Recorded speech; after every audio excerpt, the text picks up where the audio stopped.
Let's bring in MS now, senior medical analyst, Dr. Vin Gupta. And doctor, in this study, it seemed like the critical age when this risk gap opened was 35, and yet so many of the recommendations for tests and preventative action come when you're 40 or older, right? What could potentially be missed?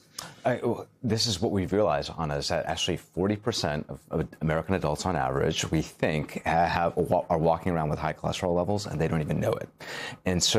And what actually is incorporated in that plaque, we talk a lot about plaques in our arteries, we're learning that it's more than just bad cholesterol or LDL cholesterol, that there's different forms of cholesterol, like Lp(a), I'll say for our audience out there, lipoprotein A, which is a focus of these new guidelines, that constitute this plaque in our arteries that we worry about. And so this is what these new guidelines are now saying. We should be testing ourselves earlier for a broader array of cholesterol.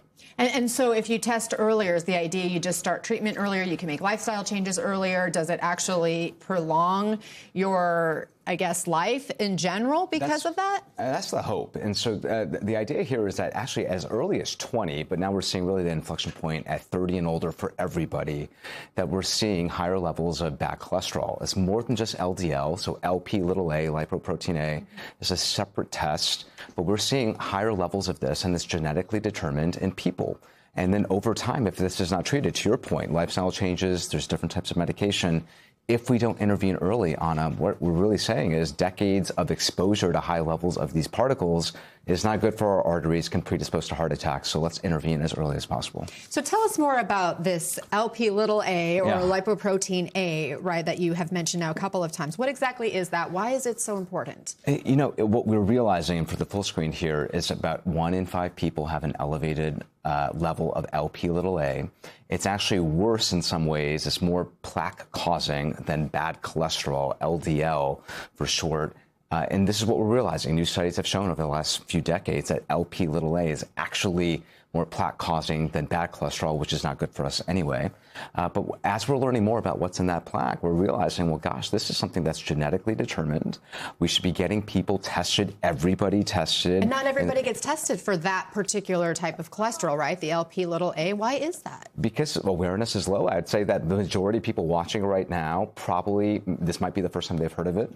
The vast majority of adults, Anna, do not get tested for this. And what we're saying is once, these are the American Heart Association guidelines, once in adulthood, ideally in your 30s, get tested, especially if you know you have a family history of heart disease, get tested for this. Yeah, I mean, heart disease is the leading cause of death in the U.S., right? In 2023, it accounted for 1 in every 3 deaths. What steps should people be taking to mitigate that? Well, so I'd say starting in your 20s, learn about your family history. We have here, based on decades, so talk about the Lp(a) test with your primary care provider, establish care. Hopefully those that have health insurance do that. Obviously, we know we have a lot of people who don't have health insurance, but these are the conversations you want to be having. Build healthy habits, of course. We always want to do that. But in your 30s, get that test, the Lp(a) test. Everybody should be getting that, in addition to your regular cholesterol panel every 5 years or so.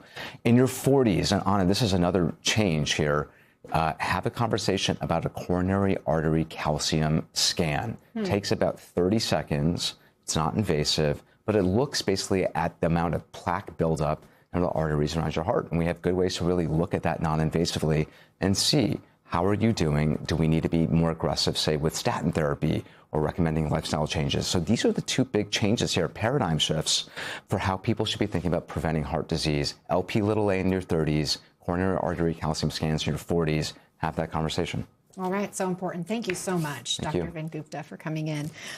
Welcome to your senior title ranks as well as our senior medical reporter or analyst. We appreciate you always.